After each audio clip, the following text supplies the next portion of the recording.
शुभ प्रभात प्यारे भैया बहनों, आप सभी का हिंदी की इस क्लास में मैं ममता सुराली स्वागत करती हूँ। आज हिंदी विषय के अंतर्गत हमारा उपविषय काव्यखंड है। काव्यखंड के अंतर्गत हमारा प्रकरण पतंग, जो कि कवि आलोक धनवा द्वारा रचित एक कविता है। इस कविता के पूर्वांशों को हमने पढ़कर उसके व्याख्या भाग को समझा। आज जो अग्रिमांश है उसको पढ़कर उसके व्याख्या भाग को हम समझेंगे। इसका संकेत बिंदु इस प्रकार है, छतों के खतरनाक डैश डैश पैरों के पास। कविता की पंक्तियों को पढ़कर इसके अर्थ को मैं समझाऊंगी। कविता की पंक्तियां इस प्रकार हैं। कवि आलोक धनवा पतंग उड़ाते हुए बच्चों के बारे में, उनके क्रियाकलाप के बारे में बताते हुए कहते हैं कि छतों के खतरनाक किनारों तक। इससे पूर्व का जब हमने अंश पढ़ा था तो उसमें आया था कि बच्चे अपने खेल में जब रम जाते हैं तो लचीले वेग से अक्सर, मतलब डाल की तरह लचीले वेग से अक्सर, यानी जैसे एक हवा के झोंके के समान मैंने आपको बताया था कि बच्चे तीव्रता दिखाते हुए, उत्सुकता दिखाते हुए अपने खेल में जब मग्न रहते हैं तो छतों के खतरनाक किनारों तक। और कहाँ पहुँच जाते हैं खेलते खेलते? छतों के खतरनाक किनारों तक। उस समय गिरने से बचाता है उन्हें। जब बच्चे अपने खेल में इस प्रकार से रम जाते हैं कि छतों के खतरनाक किनारों तक पहुंच जाते हैं तो उस समय उन्हें गिरने से बचाता है। भैया बहनों, छतों के खतरनाक किनारों से कवि का आशय यह है कि मनुष्य जीवन में आने वाली बाधाएं या चुनौतियां। कवि इस कविता के इस अवतरण के माध्यम से यह भी बताना चाह रहे हैं कि किस प्रकार से बच्चा, जैसे मैंने लिखा है यहाँ प्रसंगतः देखें इसको, कवि ने बच्चों की निर्भयता, उनके अंदर कोई भय नहीं है, खतरों से खेलने की जो उनकी क्रियाएं हैं का वर्णन किया है। और उनकी उमंगें व आशाएं कहाँ हैं? पतंग की ऊंचाइयों के साथ। यह पतंगों की ऊंचाइयों के समान उनकी जो है आशाएं हैं, उनकी उम्मीद है, उसका विस्तृत वर्णन करते हुए कवि ने हमें यहाँ पर बताया है। देखें, कवि कहते हैं कि बच्चे अपने खेल में इस प्रकार से मग्न हैं, इस प्रकार से रमे हुए हैं कि वह छतों के खतरनाक किनारों तक आ जाते हैं, लेकिन गिरते नहीं हैं।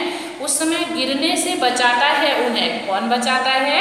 सिर्फ उनके ही रोमांचित शरीर का संगीत। रोमांचित शरीर का संगीत, शरीर का संगीत अर्थात बच्चे के अंदर जो लचीलापन है, जो बच्चे के अंदर जोश है, उत्साह है, एक प्रकार से खेल के अंदर जो उसका लय है, उसके बारे में कवि ने कहा है।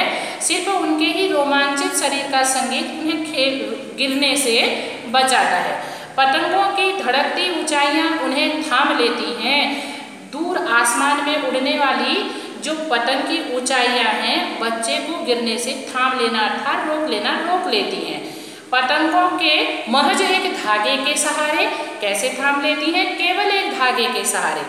जिस धागे में बंधी हुई पतंग है उस धागे के सहारे ही बच्चे जो है गिरने से क्या होते हैं? बच जाते हैं, अर्थात पीछे को चले जाते हैं, गिरते नहीं हैं छतों के खतरनाक किनारों से।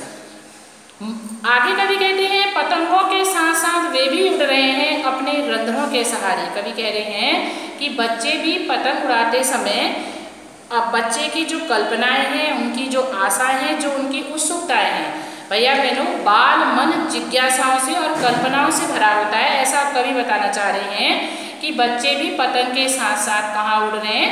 आसमान में उड़ रहे हैं। उनकी कल्पनाएं ऐसी हैं कि वह भी आसमान की उस ऊंचाई को क्या करना चाहते हैं? छूना चाहते हैं अपने रंध्रों के सहारे। रंध्र शब्द से यहाँ से सुराग या छिद्र। किस प्रकार से उड़ना चाह रहे हैं? अपने शरीर के शक्ति या सामर्थ्य पूर्ण उत्साह के साथ बच्चे अपने पतंग उड़ाने के क्रियाकलाप को कर रहे हैं, ऐसा कवि ने बताया। आगे कवि कहते हैं अगर वे कभी गिरते हैं छतों के खतरनाक किनारों से, अगर बच्चे, अभी तक हमें कवि ने बताया कि छतों के किनारों से गिरने से बच जाते हैं, जैसे डूबते को तिनके का सहारा ना, तो बच्चे को गिरने से कौन रोकती है? उनके द्वारा उड़ाई जाने वाली पतंग, यानी किया जाने वाला खेल ही उनको गिरने से क्या करता है?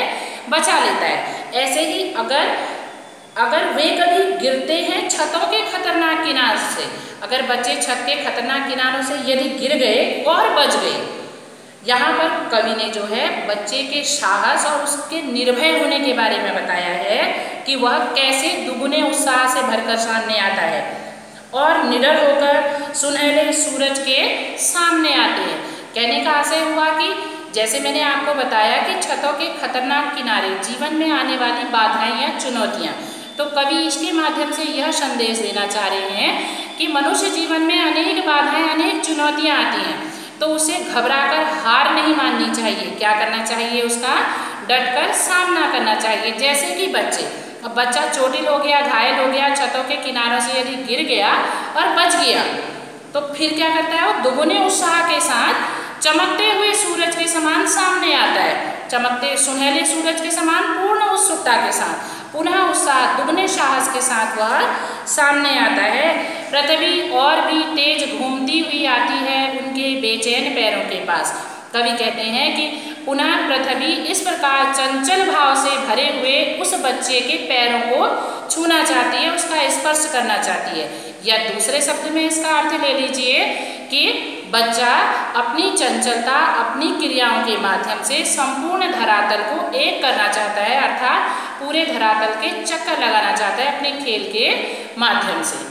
सौंदर्य भाव की दृष्टि से, काव्य पक्ष की दृष्टि से यदि इसको देखेंगे तो कवि आलोक धनवा ने यहाँ पर प्रवाहमयी सौंदर्यात्मक भाषा का प्रयोग किया है। जैसे यहाँ शब्द आया है महज, खतरनाक, उर्दू शब्दांश हैं। छतों के खतरनाक किनारे, मैंने आपको अभी बताया कि छतों के खतरनाक किनारे क्या है? जीवन में आने वाली बाधाएं और चुनौतियों के प्रतीक हैं। ऐसे ही शरीर का संगीत बच्चों के अंदर जो लचीलापन है उसका प्रतीक है। गिरकर, जैसे बच्चे गिरकर बच गए हैं ना, गिरने से क्या है? बच्चे बच गए हैं। तो क्या एक बार गिरना, बचना किसको बता रहा है? विरोधाभास। पंक्ति में क्या है? विरोधाभास है। और पतंगों की जो धड़कती हुई ऊंचाइयां हैं, मैंने आपको बताया कविता बिंब प्रधान है, तो पतंगों की धड़कती ऊंचाइयां। अब पतंग उड़ रही है तो हम उसको क्या करेंगे? आंखों से देखेंगे। बिंब की दृष्टि से यदि देखा जाए तो इसमें कौन सा बिंब हुआ? दृश्य बिंब यहाँ पर दृष्टिगोचर होता है। अगर जैसे अब अनुप्रास अलंकार की छटा भी इसमें समाई हुई है। मैं आशा करूंगी आप सभी भैया बहनों को पतंग कविता का जो ये व्याख्या है समझ में आई होगी, सार समझ में आया होगा।